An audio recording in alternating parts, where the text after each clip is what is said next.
출생수가 대폭 줄어든다고 해서 크게 차이가 나지 않을 것이다. 저는 그렇게 생각하고요. 조만간 이제 노벨상 수상자도 좀 나오지 않을까.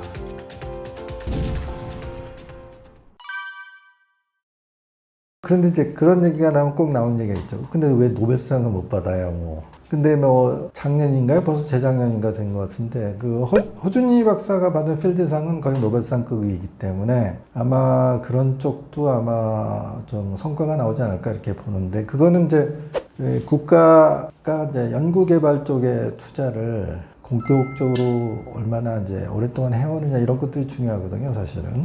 그래서 사실은 지금 노벨상을 많이 받는 이제 나라들은 사실은 뭐 과학 개발, 뭐 과학 발전에 있어서는 뭐 100년, 200년, 300년의 역사를 갖고 있는 나라들이고 우리나라는 국가 과학기술에 대한 투자를 좀 그래도 선진국 수준으로 하고 있다라고 평가받을 만한 게 한 20년쯤 됐습니다. 20년쯤. 그러면 20년쯤 된 상태에서 뭐 필드 사행이 하나 나왔다는 것도 굉장히 의미가 있고요.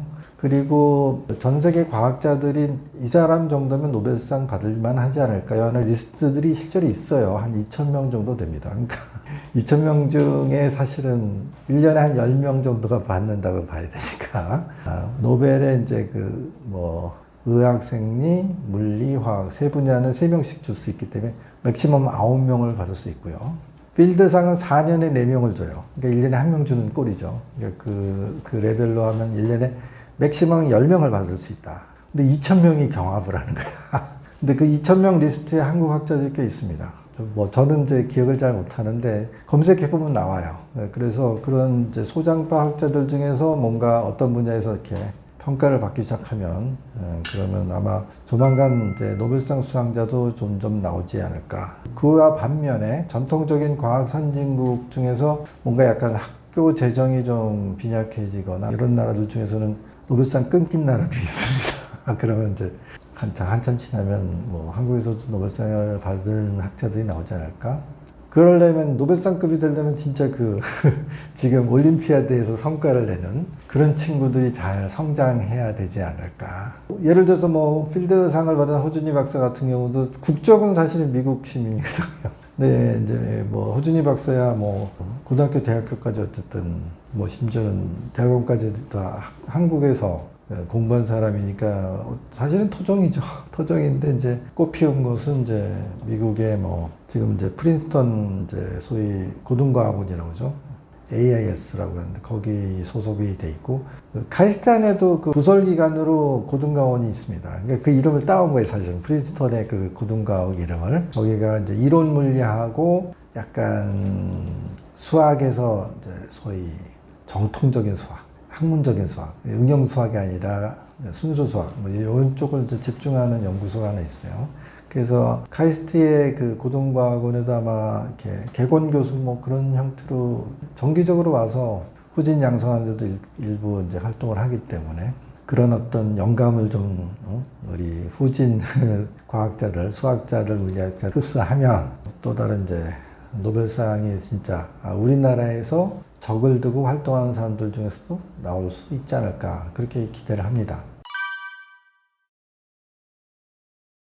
저는 이제 제가 일하고 있는 분야는 완전히 그 틈새 시장이기 때문에 항상 최상단에 있는 작은 시장을 하고 있기 때문에 출장할 수도 줄어드는 게 전혀 영향을 안 줘요. 그리고 뭐 예를 들어서 비율은 차이가 나겠죠.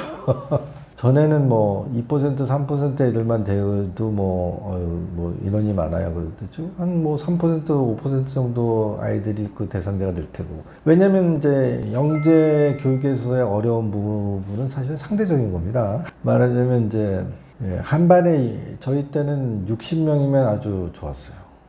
학급에 70명짜리도 있었고 2부제, 3부제 수업도 할 때도 있었고 그랬습니다. 그럼 한 학년 아이들도 무지무지 많단 말이에요.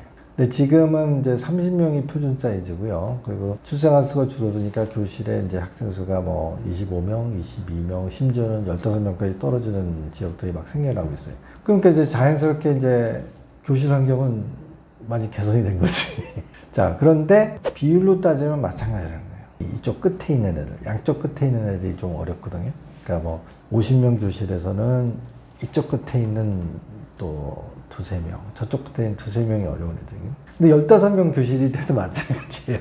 이쪽 끝에 있는 한두 명, 이쪽 끝에 있는 한두 명이 어려운 거예요. 그러면 이쪽도 어떤 좀 특화된 서비스를 제공해 줄 필요가 이쪽도 있겠죠. 그러니까 제가 이제 지원을 해줘야 되는 어떤 그 잠재 고객층이라는 것은 출생수가 대폭 줄어든다고 해서 크게 차이가 나지 않을 것이다. 저는 그렇게 생각하고요. 그리고 또 이제 뭐 인재 개발 측면도 그렇다고 봐요.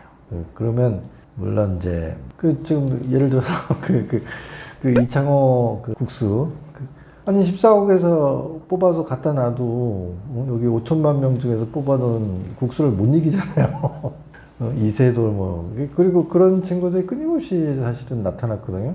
그와 마찬가지로 뭐 머릿수가 중요한 것 같지는 않고 뭐 출생아 수는 줄어들고 있으나 사실은 그 우리나라 사람들이 갖고 있는 그 자녀에 대한 교육에 대한 그 최우선 순위를 하는 그런 문화적인 태도, 우선순위 이런 것 좀 바뀌지 않기 때문에 정말 인재란 측면에서는 부족함이 없을 거라고 저는 생각합니다. 예를 들어서 싱가포르 같은 경우는 심각해요. 거기 인구 자체가 600만밖에 안 되고요. 600만 인구 중에서도 거의 한 3분의 1 정도는 다른 지역에서 유입된 인구예요. 그러니까 싱가포르 원래 토백이들 그 사람들은 진짜 200~300만밖에 안 되고요. 그러니까 사이즈가 너무 작잖아요. 그 중에서 영재를 뽑아내면요. 아무리 탁탁 긁어도 거기는 몇십 명, 1년에 몇십 명 수준밖에 안 될지도 몰라요. 진짜 영재는. 그러니까 이 사람들은 이제 1% 대략 한 500~600명 정도는 집중적으로 지원을 하는 것 같습니다. 싱가포르에서는. 근데 우리는 사이즈가 그거보다 훨씬 크기 때문에 우리는 잘 이렇게 하면은 정말 노벨상급 학자가 될 수도 있는 가능성이 있는 사람을 1년이면 뭐 몇천 명 배출할 수도 있다. 저는 그렇게 생각하고 그거를 이제 뒷받쳐 줄 수 있는 여러 가지 시스템 그리고 얘네들이 어느 정도 학년이 올라갔을 때 정말 훨훨 날 수 있는 어떤 그 플랫폼 창공을 뛰어오를 수 있는 어떤 그런 스프링보드 같은 것들이 좀 잘 만들어주면 어떤 단계 되면 과감하게 사실은 유학도 시켜줘야죠. 그 싱가포르 같은 경우는 재밌는 얘기를 하더라고. 그 미국으로 안 보낸대. 유학을 보내주는데 국가가 지원해서 보내주는데 미국으로는 안 보낸대. 미국으로 보내면 거기 정착할 가능성이 높기 때문에 영국으로 그런데 영국으로. 물론 이제 싱가포르가 이제 영국 식민지이기도 했지만 영국에서는 영국 사람들도 여기서는 안 되겠어 뭐 그런 느낌이 있기 때문에 싱가포르로 돌아온다. 이광요 그 옛날 수상이 정책적으로 이렇게 만들었다고. 미국으로는 유학 보내지 마. 너무 이렇게 기회가 요소가 많아서 애들 다 빠져나가. 안 돼. 그러니까 영국으로 보내줘. 지금은 뭐 싱가포르가 이제 상당히 국민소득이 넘어왔으니까 국가 지원 필요 없어. 우리 애는 그냥 미국으로 보낼 거야. 뭐 그런 사람들이 또 생겨나겠지. 그래서 싱가포르 같은 데서 정말 똑똑한 애들이 쭉쭉 빠져나가면요. 사실은 국가 경쟁력을 어떻게 유지할지 이게 고민에 또 쌓이는 겁니다. 근데 우리나라는 그래도 사이즈가 그래서 인구가 한 5천만 되고 태어나는 아이들이 그래도 한 20~30만 명 이상은 되니까 몇 명 빠져나가도 그렇지 않겠습니까? 뭐 진짜 뭐 여기서 이민 간 사람들이 있다 하더라도 뭐 그렇게 뭐 근간이 흔들릴 정도로 이렇게 되지는 않을 테니까 저출산 문제는 오히려 뭐 기회 요소가 될 수도 있다.